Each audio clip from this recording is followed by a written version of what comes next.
su visita y su mirada sobre la Bienal de San Pablo.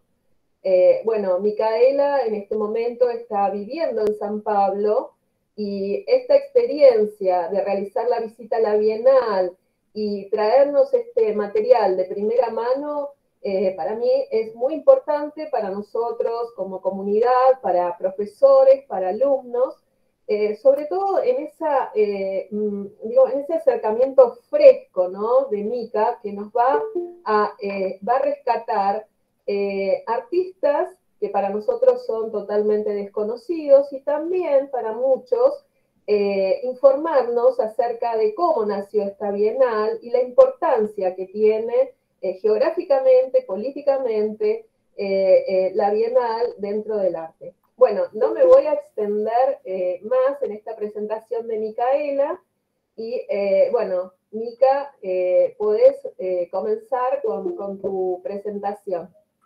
Genial, bueno, muchísimas gracias. Ante todo, gracias a todo Santa Ana por escuchar, por traerme y escucharme, porque la verdad que fue una que vi, venía conversando con Graciela y me dijo, ¿por qué no venís y te animás y lo presentás? Y la verdad que la Bienal en sí es una Bienal diferente y que convoca mucho y que tiene un mensaje muy, muy positivo y muy lindo. Entonces, decía, al ser internacional y tener estas circunstancias donde nadie la puede visitar o muy poca gente puede venir hasta acá a visitarla, me parecía interesante y me parecía importante que la conocieran ustedes y de hecho que conozca lo que es una bienal en sí, porque hay veces que uno ni sabe que existen estas bienales. En mi caso, yo la Bienal de Brasil, la de San Pablo, la conocí no hace tanto tiempo atrás, así que bueno, contenta de estar acá y de compartirles. Yo ahora voy a compartir pantalla y me dicen si está todo bien. Yo no los voy a ver, así que cualquier cosa que necesiten o quieran interrumpirme con alguna cosa me dicen, porque yo no los voy a poder ver, pero bueno, vamos a compartir.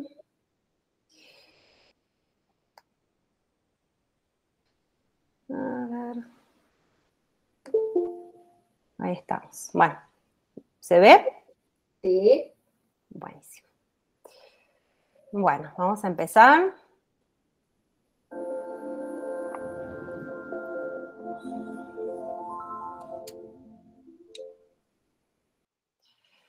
Bueno, antes que nada me parece importante contarles un poquito en números, porque impresiona un poco y poner un poco en contexto de lo que es la Bienal de San Pablo. La Bienal de San Pablo tiene ya 70 años de antigüedad. En el 51 fue la primera edición, esta es la edición número 34. Y esta es la duración que tiene pautada para este año, 2021, que es del 4 de septiembre al 5 de diciembre, entonces estamos hablando de una exposición que, aparte de ser internacional y es muy grande, dura mucho tiempo. No solamente va a durar esto en cuanto a la Bienal, sino que la misma propuesta empieza en verdad en febrero del 2021, que en verdad inicialmente iba a ser el año pasado, así que si vamos a ser correctos, en verdad empezó el año pasado esta Bienal. Es una Bienal que tiene el tema del tiempo como eje de la propia exposición, que ahora la vamos a ver. Participan este año, son 92 artistas y más o menos 27 instituciones que van a participar en forma paralela con la Bienal. Estamos hablando del pabellón que ahora se los voy a mostrar, donde funciona hoy en día la Bienal, se llama el pabellón Chichilo Matarazzo, en honor a la persona que lo fundó y lo construyó, que lo mandó a construir en verdad.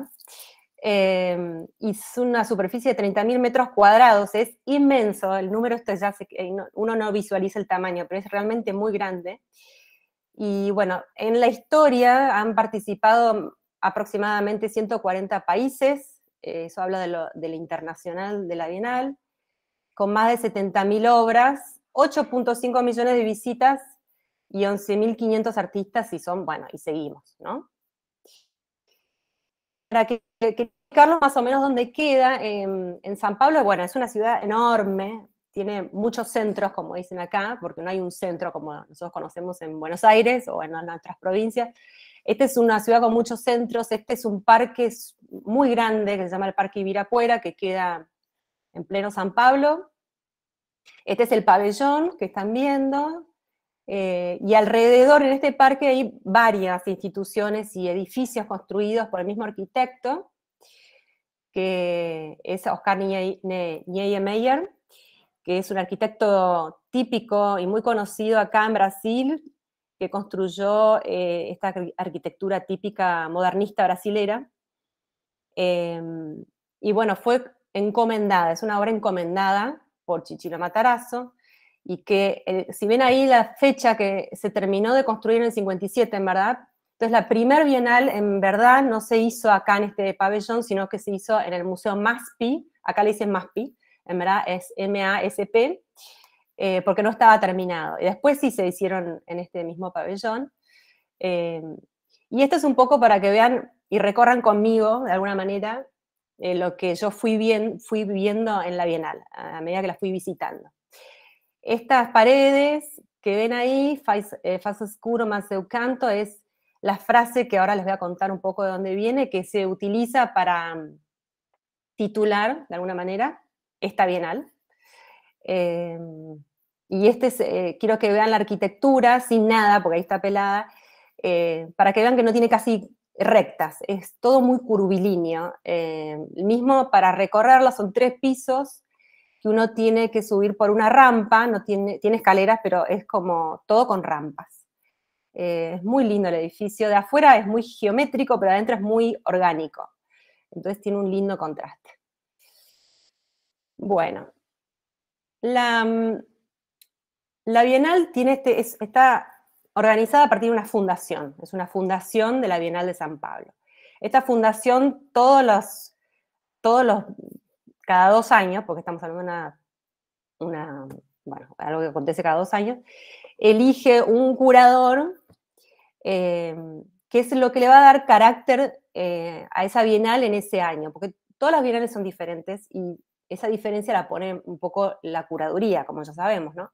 El curador es esta persona que le va a dar ese carácter especial ese año.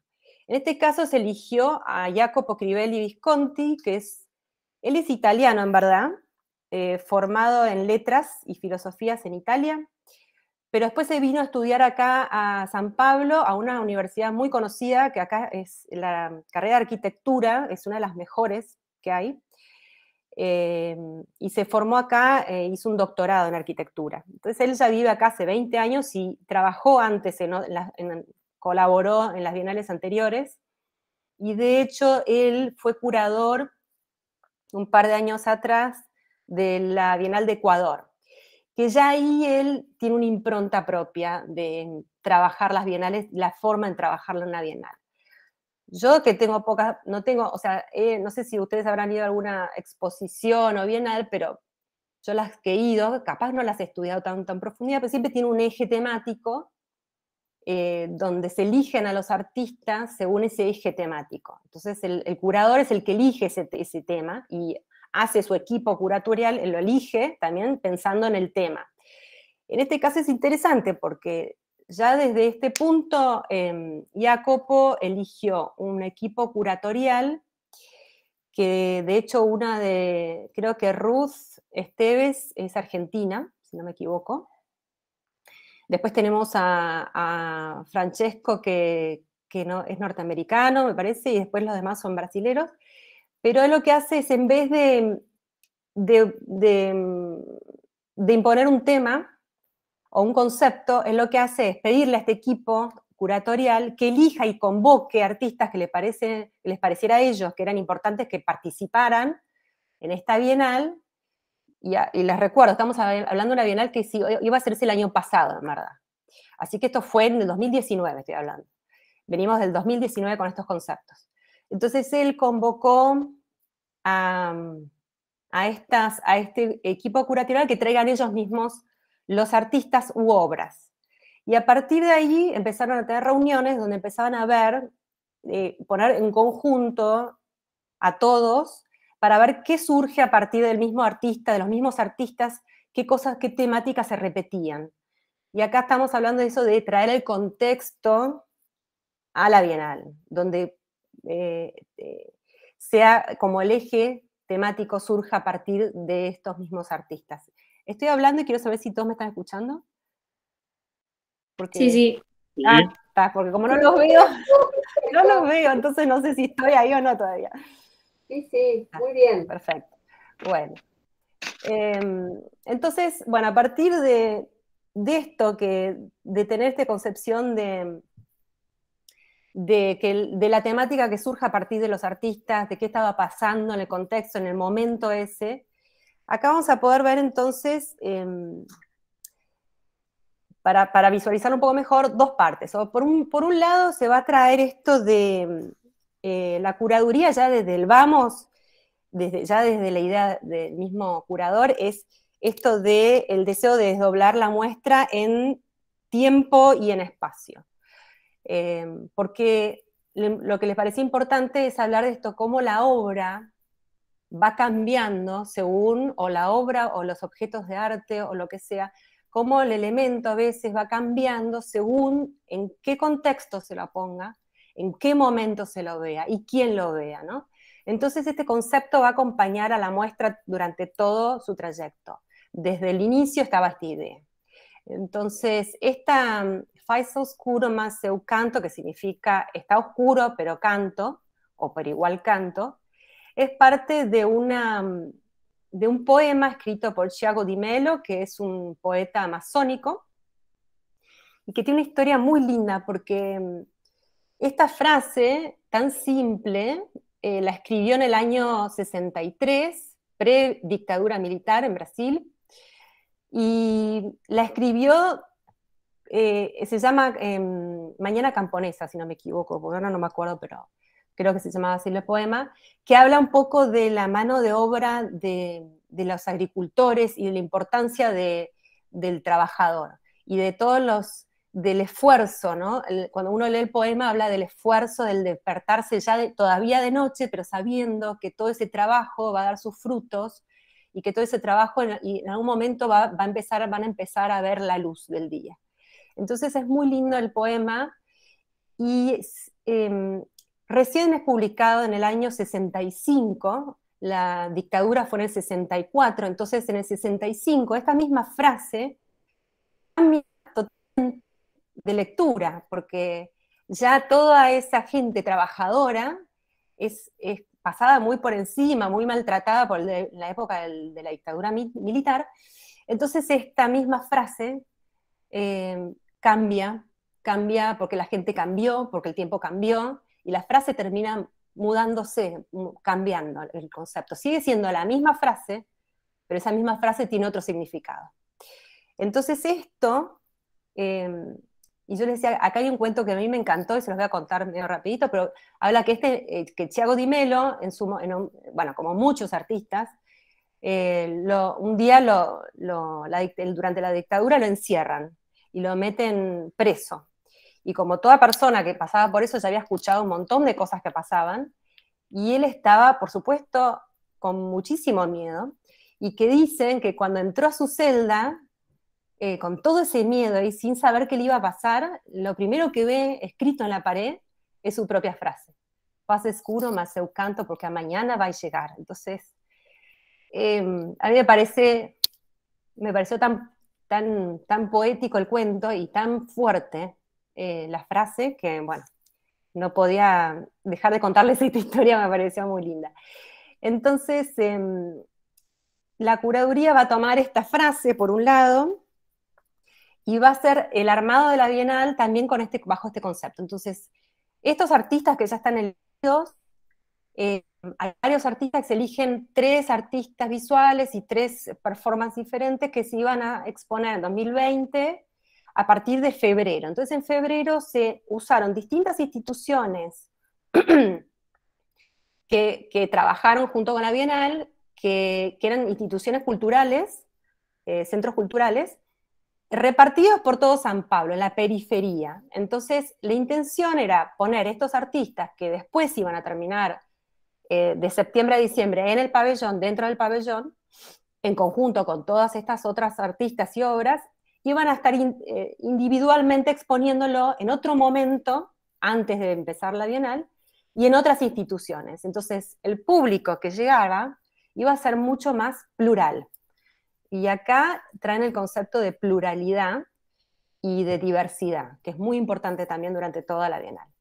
Entonces, estas exposiciones iban a ser exposiciones un tiempo antes, a partir de febrero, iban a ser febrero, abril, mayo, julio, se iban a repartir durante todo el año hasta llegar a la Bienal, y donde se iban a seguir convocando a estas personas, iban a estar en distintos museos, instituciones, pero también esa obra misma vista de forma independiente en un centro cultural, después iba a ver en otro contexto y en otro momento. Entonces este concepto se sigue llevando a la Bienal.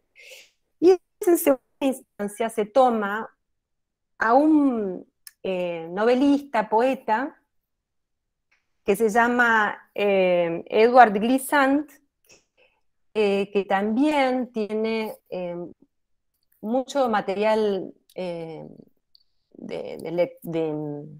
muchos escritos que hablan sobre, él es una persona negra que nació en las Islas Martinicas y que por supuesto pasó por lo que es la colonización francesa, donde en su educación tuvo impuesto una religión y tuvo impuesto un idioma que no era el suyo y donde le prohibían hablar en su idioma originario, ¿no?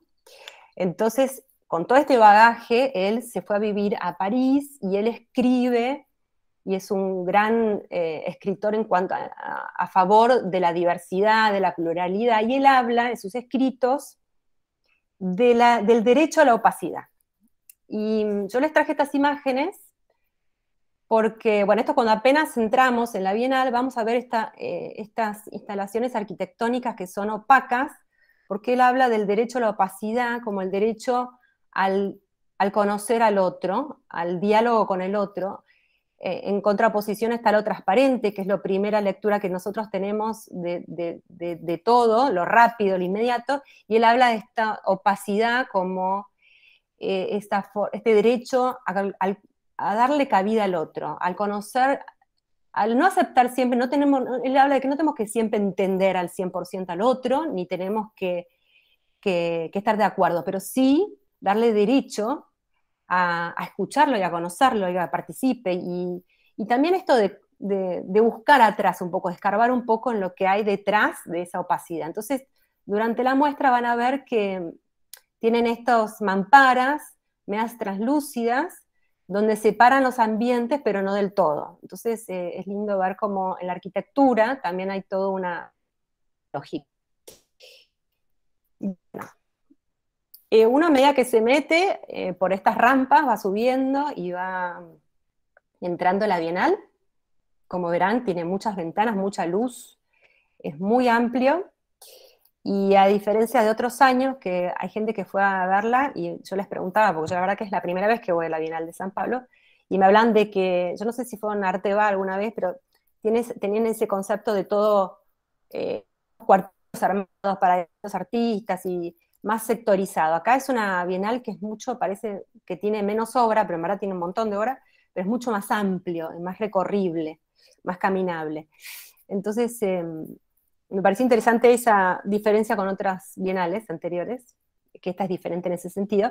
Bueno, y acá en la curaduría lo que hizo es buscar, con todos estos conceptos, que yo les hablé, que no es poco, es un montón de carga conceptual, pero a la vez es simple, porque en verdad es lo que ellos hicieron entrar todo lo que pasaba afuera, ¿no?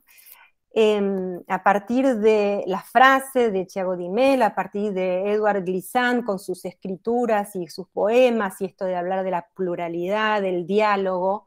La palabra diálogo está atravesada totalmente por esta Bienal, y también Glissant toma el tema el concepto de repetición, y ahora lo vamos a ver en algunas obras. El tema esto de repetir, de no cansarse nunca de repetir, y que también habla un poco de esto de, por más que sintamos que es lo mismo, no es lo mismo. Y repetir es importante porque es algo como una manera de perdurar también. Y también habla un poco de la diferencia que hay en esa repetición. En los que hacemos grabados sabemos eso, de que ningún grabado es igual al otro, ¿no? Entonces, lo que hacen este equipo curatorial es traer elementos, objetos, o no obras, sino elementos y objetos que tienen mucha carga histórica y que van a servir como linajes para llevarnos durante toda la muestra. Son elementos que se los toman como enunciados, esa es la palabra más correcta, ¿no? Y uno de los enunciados es esta campana que vemos acá, que esto es un video, parece una foto, porque casi no se mueve, pero si uno se pone al lado, se escucha el ruido de los pajaritos, y se mueven apenas unas hojitas, entonces es como, uno invita a observar. Esta campana tiene un significado importantísimo en Brasil porque habla de, bueno, hay un personaje que se lo declaró héroe histórico, se llama Tiradentes. De hecho, es el único feriado, es uno de los pocos feriados nacionales que hay acá en Brasil. Y Tiradentes fue un revolucionario, en el sentido, fue una persona que luchó, era un minero y también era dentista. Es gracioso porque Tiradentes en verdad significa, se le decía porque era dentista. Pero él fue un luchador por la liberación de Brasil y la independencia. Entonces esta campana tiene la historia que estaba colgada en una de las tantas iglesias de en Ouro Preto, que es un lugar acá en Brasil, y cerca en San Pablo, y la corona había prohibido que se toque la campana de todo Brasil, que no podía sonar ni una sola campana a la hora de la ejecución de Tiradentes, que lo fue ejecutado, ¿no? Y la única campana que se animó a sonar fue esta, y fue la única campana que se escuchó, en honor a Tiradentes. Esta campana se la toma después como simbología y la hacen llevar a Brasilia cuando se declara la independencia, y se lo toma como un signo como símbolo de la lucha por la soberanía del país. Entonces es un símbolo importantísimo, y que va a hablar de esto del rebelarse, del seguir adelante, de la lucha. Después, esto es otro de los objetos tomados como ejes, y acá hay un diálogo con una obra de una artista que se llama Carmela Gross. Estos elementos que tenemos acá al costadito, no sé si lo ven, que parece una piedra gigante. En verdad es un meteorito. No sé si se acuerdan que en el año 2018 se incendió el Museo Nacional de Río de Janeiro. Se perdió la mayoría de las obras que estaban en un acervo enorme, histórico y cultural, y se trajeron estos elementos acá a la Bienal para contarnos una historia de resistencia. Entonces se toman estos tres elementos porque, como sabemos, la resistencia no es no hay una sola manera de resistir. Entonces es interesante cómo traen estos elementos donde el meteorito pasó por el incendio y salió intacto. Entonces habla de cómo a pesar de todo se mantuvo exactamente igual y perseveró. Nosotros tenemos que pensar que un meteorito en verdad atravesó, o sea, tiene de vida años y años y años, atravesó nuestra atmósfera a millones de centígrados y 450 o 500 centígrados no sé si se dice centígrados, no sé, de calor por el fuego, quedó exactamente igual. Entonces acá estamos hablando de un elemento que, a pesar de los cambios y de las adversidades, se mantuvo intacto.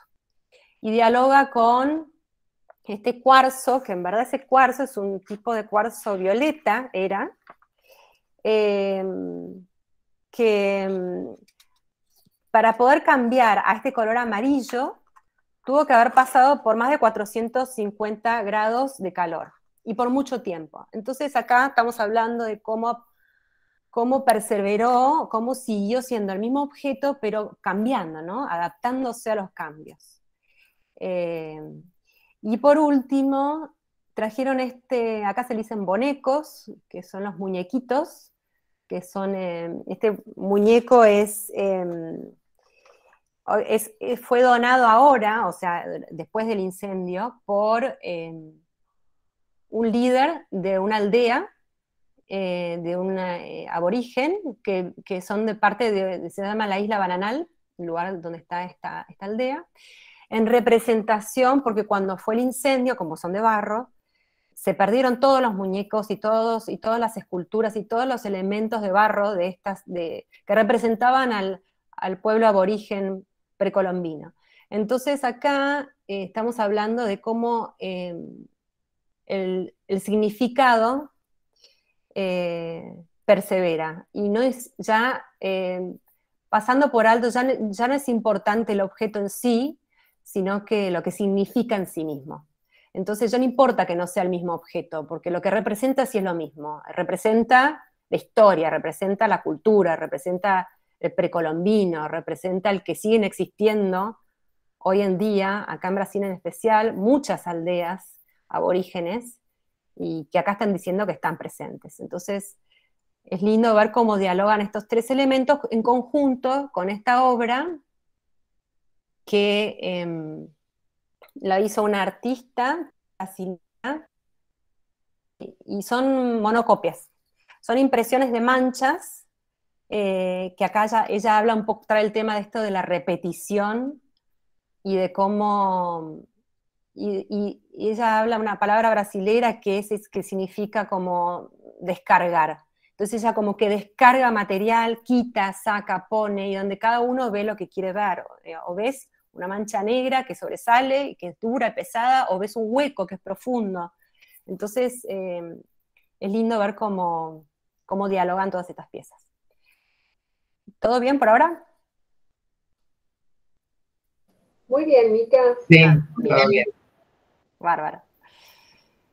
Bueno, acá les traje imágenes para que recorran conmigo, porque la arquitectura es muy interesante y siempre de ser arquitectónicamente tan abierto, también trae esto del montaje, y es interesante cómo se ven obras desde abajo. Se puede ver una obra que está en el tercer piso, vamos a ver esas cuerdas que después les voy a contar qué son. Y acá, subiendo ya al primer piso, vamos a ver otro de los elementos que trajeron para que dialoguen con las obras de los artistas traídos acá, a esta Bienal. Y esta es una obra muy importante que me pareció a mí reveladora, porque en esto de la historia, como nos la cuentan, y eso cristalizado que queda en los libros, en los colegios, en los atlas, que de hecho hay artistas que van a traer este tema, donde la historia cristalizada, donde nos cuentan una sola historia, ¿no? Y acá estamos conociendo a Frederick, que después cambió su nombre por Douglas. Douglas es un hijo de una esclava negra con lo que aparentemente fue el dueño de la estancia, porque él es hijo de un hombre blanco también. Él, a diferencia de otros chicos, tuvo la oportunidad, con muchas adversidades, por supuesto, de aprender a leer y escribir. Él, esperen que voy a buscar mi machete, él nació en Massachusetts, si no me equivoco, en Estados Unidos, y después de varios intentos de escaparse, se logra escapar y se va a Nueva York, donde ya podía ser libre en Nueva York. A pesar de todo, en Nueva York había gente que los trataba de capturar, bueno, la verdad que era muy peligroso todavía vivir en Nueva York, entonces se fue a otra parte de Estados Unidos a vivir, pero lo importante acá es que pudo hacer una carrera importante en letras. Él era escritor, era un poco periodista, un gran luchador por la raza negra, y él lo que tuvo, y que quedó escrito en la historia, es esto que estamos viendo, que son más de 50, no son miles, retratos. Él entendió, estamos hablando si no me equivoco, la fotografía que comenzó en 1880, 80 y pico, ¿no? Fines de 1800, él ya en el 41 empezó a retratarse, ya a los 20 y pico, 20 y cortos años, entendiendo la importancia de la imagen, ¿no? De lo que esta imagen iba a perdurar en el tiempo y iba a hablar por él cuando no estuviera. Y él quiso representar, él vio la importancia de representarse como negro y como un negro como él quería representarse, como lo vieran en el futuro, no como ese estereotipo que en esa época se había estereotipado mucho a la raza negra, obviamente de una forma grotesca, y siempre se los veía con harapos y se los representaba y se los dibujaba, porque se los dibujaba así, y él quería reivindicar la imagen de la raza negra. Entonces él se tomó este trabajo de hacerse retratar durante toda su vida. Y además es interesante porque cuando los pintaban en esos momentos, a los negros se los pintaba con la piel blanca. Entonces él quería ser representado como era. Así todo, como es un estudio por lo general, y hay algunas que son afuera, pero son pocas, tiene esto de la luz que quema un poco la piel, y no en todo se lo ve como él realmente tiene el color de piel, pero él se viste como una persona como que es, porque él es así, él es una persona culta, es una persona súper inteligente, súper luchadora, y él tiene retratos durante toda su vida, y de hecho es el hombre más retratado en su época. Fue una persona muy importante, y yo la vine a conocer, no sé ustedes si los conocieron, pero yo lo conocí en este momento. Entonces, él escribió mucho sobre la imagen y la importancia de la imagen fotográfica también, y va a dialogar directamente con otros artistas que van a hablar tanto de la imagen de hoy en día, esta imagen que ya está como Alfredo Yar, que lo voy a mostrar ahora, que él habla de la imagen que recibimos hoy en una sobredosis de imagen y que en verdad no miramos. Y también van a haber artistas que van a hablar de la no imagen. Esto es para que vean un poco el detalle. Si pueden ver acá, él está hasta fotografiado en su lecho de muerte, que no se sabe si todavía sigue con vida o no, pero tiene estas imágenes durante toda su vida. Bueno, ahora esto tiene sonido, así que si no lo escuchan me avisan. Tony Hawks es un artista norteamericano que él habla de la no imagen, él habla de este concepto de que no necesitamos siempre tener una imagen para saber que algo es real. Esta obra habla de, no sé si alguna vez escucharon estos centros militares donde, bueno, puntualmente toma la tortura norteamericana, donde se usan cuartos y encierran a las personas durante mucho tiempo, que no las dejan dormir y le ponen música pop muy fuerte. Y esa es la tortura. Y él, sin tener que traer una imagen, nos pone la música y nos pone las palabras, y él cita palabras o textos que se publicaron para que uno imagine ese espacio porque existe, que fue real, pero él lo hace a partir de las palabras y del sonido.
Bueno, ¿lo pudiera escuchar?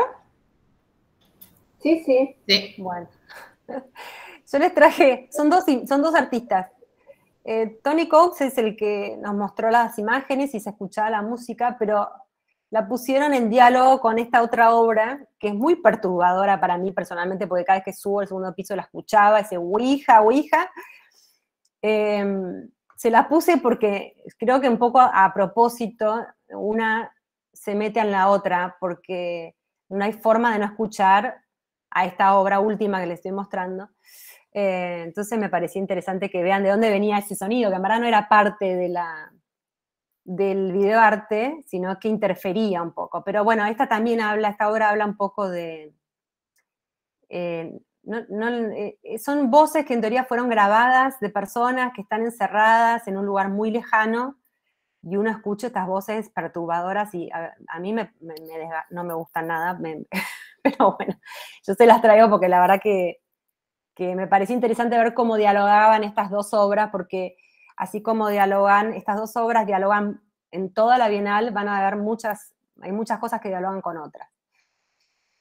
Bueno, acá les traje a Alfredo Yar. Alfredo Yar es un artista súper conocido, es chileno, vivió varios años en las Islas Martinicas también, y después volvió a Chile, antes predictadura militar.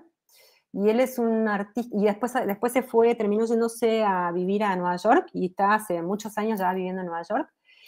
Él trabaja mucho con los conflictos sociopolíticos y con guerras de todo tipo, y es una persona que va, investiga, tiene una obra conceptual que a mí particularmente me gusta mucho. Y trajo esta obra acá, y también tiene otra obra, ¿se acuerdan que les conté que iban a haber institutos periféricos? Bueno, hay un centro cultural que se llama CESC acá, que son como si fuesen nuestros centros culturales barriales, y él tiene obra también allá, que todavía no pude ir a visitarla, pero bueno, es mi intención, pero tiene otra instalación allá. Él trajo esta obra, que es, bueno, él escuchó en el 91, entre el 91 y el 94, escuchó esta historia de que había un grupo muy grande de 500.000 personas más o menos de refugiados vietnamitas en Hong Kong que habían llegado, le decían de boatmans, le decían que son los hombres bote, porque decían que salían de Vietnam en botes, y le decían así. Y llegaban a Hong Kong en grandes cantidades y se armó una especie de campamento de refugiados, donde en aquel momento que estaba Inglaterra en Hong Kong, decidió repatriarlos, y ellos, para que no los devuelvan a Vietnam, los amenazaron diciendo que si los devolvían iban a hacer un suicidio en masa. Ante esta noticia que leyó Alfredo Yar, se fue hasta Hong Kong, a este centro de refugiados, y se fue, puntualmente con este trabajo, se fue a una escuela de chicos huérfanos, y durante todo su trayecto sentía que alguien la seguía, y era esta chiquita que la venía siguiendo por toda la escuela. Entonces, en un momento se da vuelta y le dice, ¿te puedo sacar una foto? Le dice, y ella le dijo que sí, estaba contenta, y le sacó 4 fotos seguidas. Entonces, acá Alfredo, él habla de que hoy en día producimos más o menos 2 millones de fotografías por día, aproximadamente. Y producimos esas fotografías que las vemos sin contexto, que no profundizamos en lo que estamos viendo. Tenemos esa carga visual tan grande, y que no profundizamos en las fotos. Entonces acá lo que él hace es un intento de que nosotros paremos y la conozcamos a ella un poquito más. Entonces esta obra lo que hace él es poner A, B, C, D a cada una de estas 4 fotos, que son diferentes, apenas diferentes, a pesar de que parecen iguales, y va a hacer todas las combinaciones posibles de A, C, B, D, A, D, C, B, todas las combinaciones posibles con los 4 elementos. Entonces, los va a hacer esas 4 combinaciones, a todas las combinaciones posibles, y las va a poner para que uno empiece, cuando se vaya de este lugar y haya recorrido toda esta pared, sienta que un poquito conoce la historia de esta, de esta chiquita. También hace esta superposición, que es interesante ver cómo parece exactamente igual y en verdad no lo es, y también forma una persona diferente a la que vemos en primera instancia. Acá tenemos este concepto de nuevo de lo transparente y de la opacidad, ¿no? Como en verdad detenernos y tratar de entender al otro, ¿no? Y de verlo al otro. Así que bueno, me pareció súper poético. Después volviendo a lo que es la arquitectura y estos elementos que unen, que intentan unir a todas las obras, tenemos acá una instalación de Arjan Martins, que es esta ancla. Bueno, como saben, en Brasil el tema de la esclavitud, y hay una historia muy importante en cuanto a cómo trajeron acá a la gente de África a trabajar como esclavos y los traían en barcos que estaban abarrotados de esclavos y los organizaban de tal manera que podían entrar más. Entonces los hacían acostarse uno al lado del otro para que entraran la mayor cantidad posible. Eran unas circunstancias tremendas. Y él lo que hace es traer el ancla representando estos navíos, como diciendo, está presente este tema y sigue estando presente, y une con estas cuerdas distintos puntos de la Bienal. Uno va recorriendo y las tiene siempre atravesando el espacio. Bueno. Vamos a tener, esta Bienal lo que tiene de característico también en cuanto a artistas convocados es que se intentó traer, no es que se intentó, se trajo en una primera instancia un artista que se le dice artista aborigen contemporáneo, es la forma de definirlos. Este artista aborigen contemporáneo habla, por supuesto, de siempre extraer sus raíces y resignificarlas en el hoy en día, y es darles presencia. Este artista lo que hizo es decir, bueno, yo quiero participar, pero quiero traer otros artistas aborígenes, y yo les conté que esta curaduría no es cristalizada, no es una exposición fija que se quede sin moverse, siempre está en movimiento. La construcción de la Bienal desde el comienzo estuvo en movimiento y siempre se fue construyendo de a poco. Piensen que esta Bienal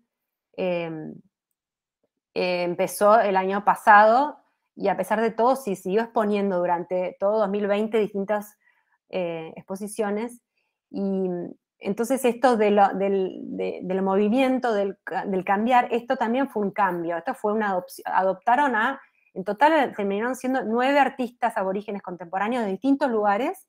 Yo les elegí un artista chileno que se llama Sebastián Calfuqueo, y él lo que hace es no traer solamente su origen como mapuche, él es un artista que tiene descendencia mapuche, sino también él no solo se sentía discriminado por sus orígenes, sino también por su elección sexual, que iba en contra de este binarismo ¿no? del hombre-mujer que trae la cultura colonial y religiosa que le trajo y que impregnó su propia cultura, ¿no? Mapuche, porque bien sabemos que hoy vemos las culturas aborígenes, que hay muchas que están totalmente mezcladas con la cultura colonialista y la religión colonialista, que es la religión católica. Entonces, él habla un poco de cómo la religión católica, con ese binarismo sexual,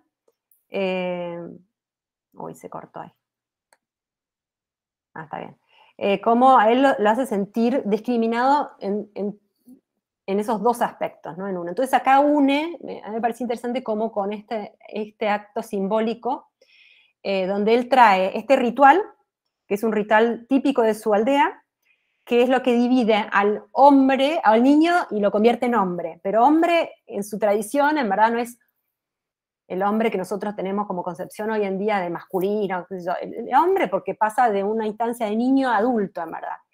y se le han agregado, yo creo que con el colonialismo se le agregaron otros conceptos que no estaban ahí. Entonces él habla trae este ritual, cada uno de los chicos tenían que ahuecar este tronco y cargarlo durante mucho tiempo, y era una prueba de resistencia, tenían que resistir todo el día.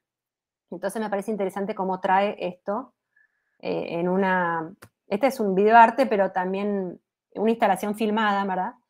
En video, que también trae este y otro más, pero este me pareció el más representativo. Bueno, no sé cómo estamos de tiempo. Bien. Yo traje también otra artista, ella es noruega. Ella es una artista que a mí me llamó mucho la atención porque me pareció, aparte que tiene una imagen muy fuerte, ella habla, obviamente, lucha mucho por el tema de la raza negra también. Vamos a ver mucho el tema de la lucha por la cultura aborigen y por la raza. Hay mucha diversidad de artistas, que es maravilloso porque hay mucha diversidad de artistas de todo tipo, mujeres, hombres, de un color del otro, de una cultura de la otra. Es esta pluralidad de artistas que trajeron acá a la Bienal a mí me parece maravillosa, y me parece que quizás destaco más esto porque es lo diferente, creo, de la Bienal relacionado con otras. Entonces yo la traje a Frida Grupado porque la vengo siguiendo, porque la Bienal viene publicando trabajos de ella y mismo entrevistas, y ella habla que ella trabaja con imágenes sacadas de internet, las imprime en gran formato y después arma estos collages, donde a veces mezcla partes de cuerpo blanco con cuerpo negro, donde ella habla del maltrato del cuerpo de la mujer negra y también de la mujer en general, ¿no? Tiene esta forma de montar, que ¿se acuerdan? No sé si se acuerdan de esos ganchitos que son como mariposa. Tiene este sistema donde son como articuladas las obras. Entonces tienen una tridimensión porque sale un poco de la pared, tiene estas formas recortadas porque no tiene el encuadre, entonces ya de por sí es interesante, y tiene esto de articular las partes, las piernas como si fuesen muñecos.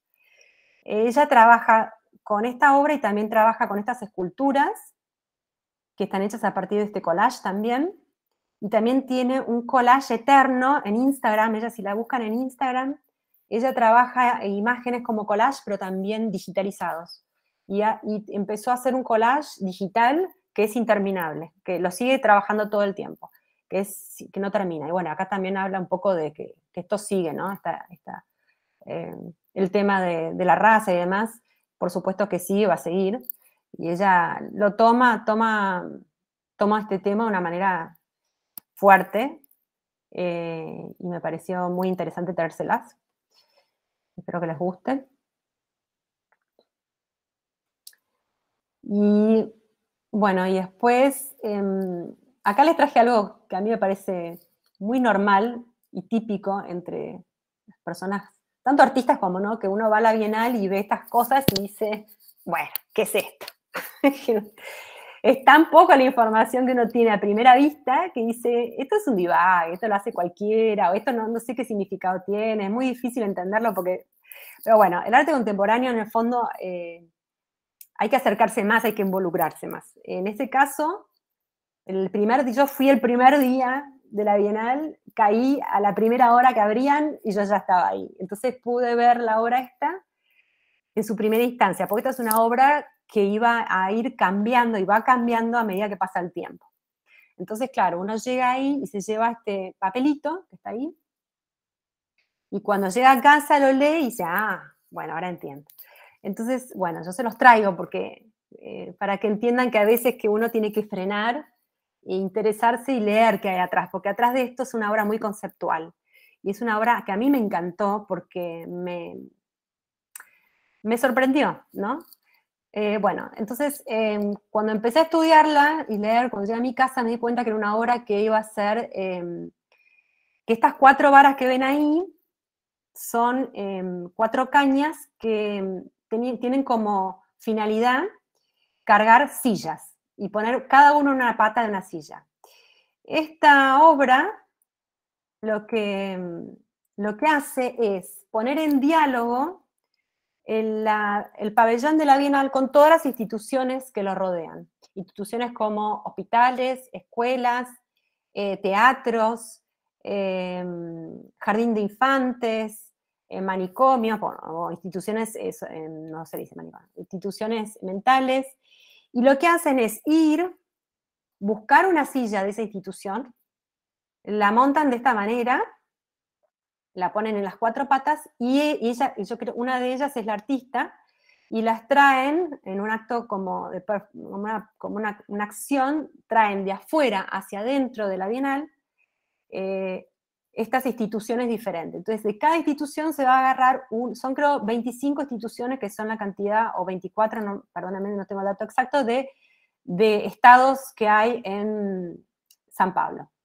Entonces, se trae en representación 24 o 25 sillas de distintas instituciones y se las va a llevar al lugar donde yo les mostré al principio que no había nada, y esto va pasando a medida que va pasando el tiempo durante la Bienal. Estas son 2 instancias que yo justo agarré, porque ya fui varias veces a la Bienal, y justo agarré estos 2 momentos donde estaban ingresando.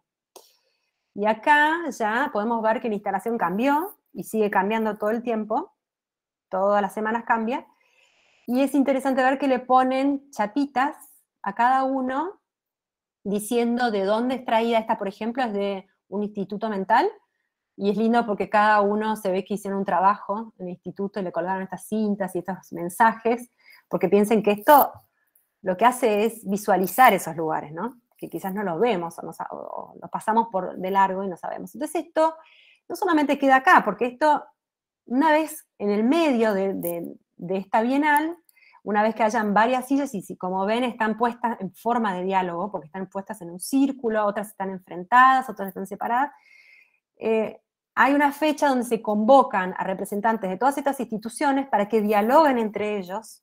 Y acá si ven, acá atrás hay un mapita que tiene ese triángulo, ese círculo, ese cuadrado, porque son las áreas que se tomaron en teoría, donde están todas estas instituciones, y donde estas personas que se junten y se reúnen van a dialogar y ver qué pueden hacer unas con otras. Acá se dicen parcerías, ¿no? Donde unos pueden colaborar, la escuela cómo colaborar con el teatro cómo colaborar con el hospital cómo colaborar con los de salud mental, y así. Y después, cuando se termine la Bienal, estas sillas, en vez de ser devueltas cada una donde pertenecen, estas sillas van a ser devueltas mezcladas. Entonces van a tener una silla que no pertenece a esa institución y va a dialogar eternamente en ese lugar. Entonces a mí me pareció genial la obra, y nada, era una forma de decirle que a veces detrás de esos 4 palitos que vemos en el piso hay todo un concepto, y que nos tenemos que esforzar un poquito así en estudiar y averiguar de qué se trata. Bueno, ¿venimos bien? ¿Alguien tiene algo para preguntarme, algo para decirme? Muy bien. No sé, siento que hablo mucho. No. Muy bueno eso que rescatás de que por ahí uno va, que a todos nos ha pasado, de que qué es esto, y el tema de adentrarse un poco en la información conceptual para entender, ¿no?, de qué se trata la obra. Es que sí, porque yo me pongo en mi lugar, porque yo lo he hecho, y me pasa que tengo a mi hermana, que es una artista, y está acá presente, y me dice, no, esto es un divague, y a mí, yo sé que hay algo atrás, y quizás es interesante profundizar, porque el arte conceptual muchas veces es interpretable, y otras veces no, y hay veces que el artista se esfuerza a que haya un panfleto, que haya una explicación para que llegue ese mensaje, y otras veces no, los dejan ahí. Es un poco elitista a veces, pero bueno, también tiene esa riqueza enorme, ¿no? De haber un proceso enorme de investigación atrás y de propuesta, porque esto propone hacer un cambio en las personas, en las instituciones, en estos representantes. Entonces me pareció interesante esto de decir, es una bienal que tiene responsabilidad, porque todas las bienales tienen la responsabilidad de marcar un cambio, ¿no? de enseñarnos algo, de que el arte llegue y nos cambie, ¿no? Y esta es una bienal que realmente yo creo que después de que se vaya esta bienal nos va a quedar algo. Y por eso también me parece interesante y me parece súper importante compartirla con ustedes, porque digo, esto tiene que llegar a más gente, porque no es normal, o no es que no sea normal, pero no es habitual ver un tipo de exposición de esta magnitud, de esta importancia, porque esto es una vidriera para el mundo. Las bienales son vidrieras para el mundo. Hablan de lo que está pasando, hablan de los artistas que se están posicionando, de lo que están hablando. Entonces me parece súper importante que estén acá y poder compartir esto. Bueno, ya nos queda poquito tiempo. De hecho, ya se nos terminó el tiempo, pero bueno. Si quieren, sigo y les cuento. Tengo una artista más que es esta, que es con la primera que vi. Y si quieren, sigo. No sé, me dicen, Adri, ¿verdad? Si sigo, Sí, ¿no? sí. ¿Sí? Sí, vos me parece, ¿no? Que es tan buena la charla que podrías ir orientándote ya hacia el final, pero bueno, darle el Es que cierre. esto es el cierre, porque les traje esta, la primera como la última de las obras, porque cuando abrió en el 2020, antes de saber que todo esto no iba a seguir evolucionando, que no iba a llegar a abrirse a fin de año del 2020, esta es una de las artistas que estaba dentro de lo programado a ser expuesta como apertura para la Bienal, o sea, apertura pre-bienal, ¿no? Era una de las artistas. Es una artista que a mí me gustó mucho, que esta es una foto de 2020, en verdad, no es actual, porque ahora, otra cosa que no les dije, que en la Bienal, en vez de organizarse cada piso, cada sector y poner todos juntos el mismo artista, los artistas están repartidos por todos los pisos y dialogan con distintas obras de arte. Ella es Jimena Garrido Leca, es una artista peruana.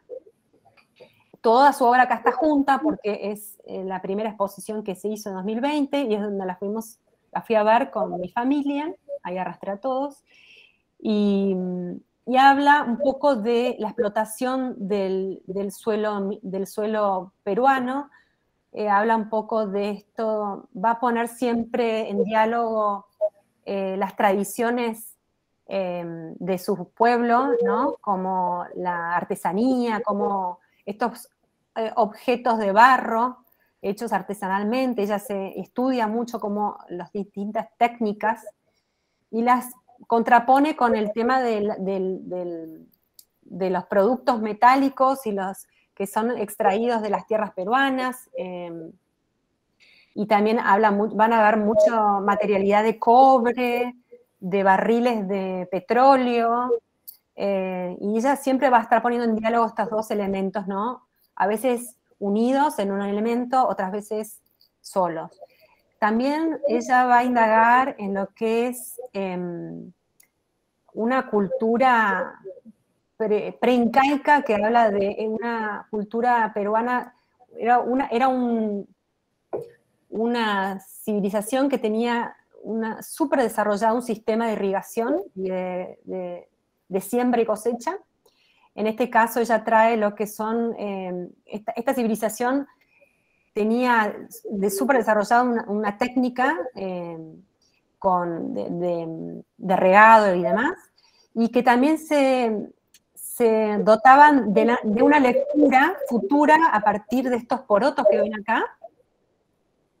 Son porotos, estos son de verdad y son así, como hablaba el otro día Anita Severich del maíz, me acordé que venía manchado. Bueno, estos son porotos que tienen manchas únicas y que ellos leían el futuro a partir de estos porotos, ¿no?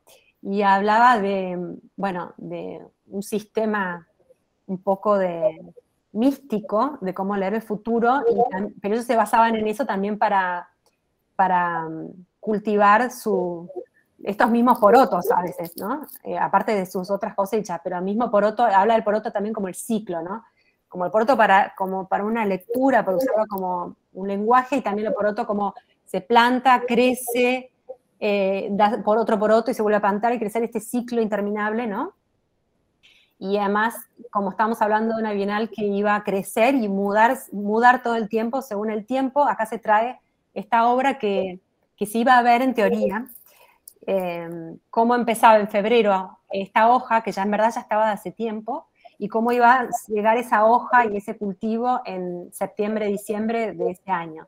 Bueno, obviamente, aparentemente se secaron todos los porotos y todas las hojas, pero se volvieron a plantar, y hoy si vamos a la Bienal, siguen estando más o menos parecidos que esto. Pero es interesante ver cómo evoluciona en el tiempo. Y acá yo les decía que acá tiene el tema del tejido, ¿no? Toma el tema del tejido como algo típico de su cultura y como algo artesanal, que ella aprende y estudia un montón de eso, y trae en contrapunto trae acá el cobre, que es este elemento que se extrae de las tierras, y después trae acá, estos son barriles de petróleo abiertos, puestos como una... Se ve que se usa mucho también en la construcción misma, el mismo material que es descartado se vuelve a usar para construir. Y se habla también de estas casitas temporales que son construidas en el medio de la nada, son como las garitas nuestras, las casitas para los obreros. Entonces habla un poco de la casa habitable, o la casa temporal, o que se mete en un territorio que no le pertenece, no sé, creo que podemos tener muchas lecturas de eso. Bueno, y yo sé que le dije que... bueno, este es el cierre, en verdad, porque este es el cierre, pero yo puse una otra artista que a mí me gustó y dije, bueno, si nos da el tiempo se las muestro, pero si no, la puedo saltear, como quiera, no sé. Dale, mostrarnos. Sí. No quiero extenderme mucho por eso. Bueno, y acá ella la traje porque a mí me llamó la atención, será porque yo vengo al mundo del grabado, y a mí me impresionó un poco cómo estaba, la historia me pareció interesante, porque, bueno, Belkhi Sayón es una chica cubana que murió muy joven, y a pesar de haber muerto tan joven, tiene una cantidad de obra bastante importante. Y ella lo que hace es empezar a estudiar una cultura afrocubana, que era una cultura muy... había una especie de cultura muy escondida, un grupo muy escondido con estas procedencias, con esta especie me sale ritual, pero no son rituales, sino de secta, pero no, tampoco es una secta, sino que es un grupo que estaba formado solamente por hombres y que venían desde esa procedencia afrocubana y que manejaban todo un lenguaje muy particular que ella lo empieza a estudiar porque le parecía interesante. Ella, a partir de este estudio, de esta cultura, empieza a conocer historias míticas sobre... y se empieza a involucrar, y empieza a representar estas historias míticas de una princesa que dice que buscando algo en el río se encontró un pez sagrado, que ese pez sagrado, que yo creo que yo les puse esta porque representa un poco, me parecía que era como representativa, ella toma ese poder de ese pez y empieza a empoderarse como mujer ante su tribu, ¿no? Entonces habla esta historia de una mujer que tiene distintos finales, que es interesante ver esto como dentro de la misma escritura de una historia puede haber distintos finales, y uno de los finales era, bueno, a ella dicen que ella traicionó a su tribu porque se fue compartió esos poderes con una persona de otra tribu, entonces la matan.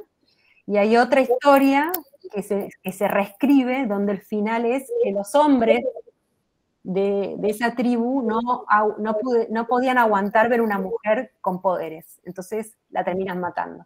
Entonces, bueno, ella habla un poco mucho de la feminidad. Y las imágenes que vemos, ¿qué materialidad es? ¿Es del dibujo, algo gráfico? Bueno, acá, esto que vemos acá, yo desde el grabado lo traigo porque, y desde todos los estilos, ¿no? Pero esto es un collagraph, se llama. El collagraph la palabra collagraph viene de collage, ¿no? Yo acá les traje para que vean una matriz, o sea, a partir de esto se empieza a trabajar, esto que ven acá negro es papel de lija, porque el papel de lija absorbe la tinta y da los negros más puros, por lo general da un negro muy puro, muy oscuro. Entonces ella hace una especie de collage con distintos materiales que son como cartones, papeles, son materiales que absorben un poco la tinta y que si lo ven acá, como se pega como un collage, la tinta queda entre estos surquitos, porque a veces se le aplica tinta y después con un trapo se le quita la tinta que está en la superficie y queda solamente lo que queda entre un recorte y el otro. Y también tiene estos surcos cortados acá que eso van a recibir la tinta y va a quedar ahí, entonces van a servir de línea. Entonces acá a mí me parece, y después se trabaja también algo que es parecido como si fuese el gesso, no sé si lo ubican, pero bueno, es como un acrílico que queda a relieve, entonces cuando se entinta, también recibe la tinta y la pasa al papel de una forma que acá la van a poder ver. Sí, se veía que las imágenes tenían algo de la gráfica. Bueno, Mica, como siempre, muy completo, porque yo siendo grabadora necesitaba hacerte esta pregunta, pero veo que vos ya también estabas preparada con la matriz, ¿no? Y con la explicación del Collagraph. Sí. Lo que pasa es que sacar fotos era difícil porque se refiere mucho al reflejo. Entonces me pasaba que estas imágenes, tengo muchas imágenes que usan mucho los reflejos de las luces, pero bueno, acá se ve cómo es una estampa, ¿no? Sí. Pero acá lo interesante es ver que esta estampa, en verdad, debe tener 1 metro de alto, claro, por 80 o sea, es una estampa enorme. Para los que saben de impresión, estampar tan grande y con esta calidad, a mí me llama la atención. Y esta de acá es mate, porque es la única que no tiene vidrio, entonces también les traje esta para que puedan ver un poco cómo son las texturas diferentes y el trabajo que tiene, porque es un trabajo enorme hacer esto. Sí, me doy cuenta que también te llamó la atención y bueno, esto que estás compartiendo me pareció una pena no ver a esta artista porque me sentía atraída, vi algo de la gráfica, entonces me parecía que era una oportunidad también, ¿no? Para darle este cierre sí, a la charla, sí, y también para felicitarte y agradecerte por toda la preparación que has hecho de esta bienal, acercarnos a profesores y alumnos del Santa Ana en estas jornadas, como decía al principio, con esa frescura que tenés, contándonos de primera mano, como una corresponsal que tenemos en San Pablo. Agradezco todos esos pequeños relatos que fuiste haciendo. Y también quería dejar en claro, cuando vos hablabas del tema del arte contemporáneo, bueno, en el 5º año siempre estamos pensando en el proyecto, ¿no? En el proyecto que vamos a realizar y durante todos los primeros 4 años vamos haciendo todo un entrenamiento de técnicas, nos vamos acercando a descubrir cuál es nuestra imagen. Pero en ese 5º año nos enfocamos también en cuál es el sentido de la obra, cuál es el eje temático, qué es lo que estamos trabajando.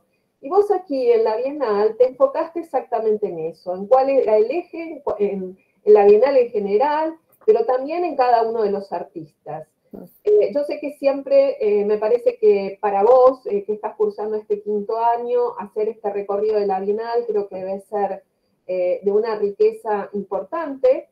Y yo sé que para también todos los alumnos que nos están escuchando y por ahí se preguntan, ¿no? En este último año que tenemos de clínica de proyecto, donde, bueno, a ver, no sé qué estoy trabajando, tengo estas pinturas o tengo estas esculturas o tengo estos grabados, pero no nos interrogamos acerca de qué estamos hablando, de qué tenemos ganas de hablar. Entonces, si nos centramos en cuál es el sentido que le vamos a dar a la obra, de qué queremos hablar, podemos encontrar esa materialidad.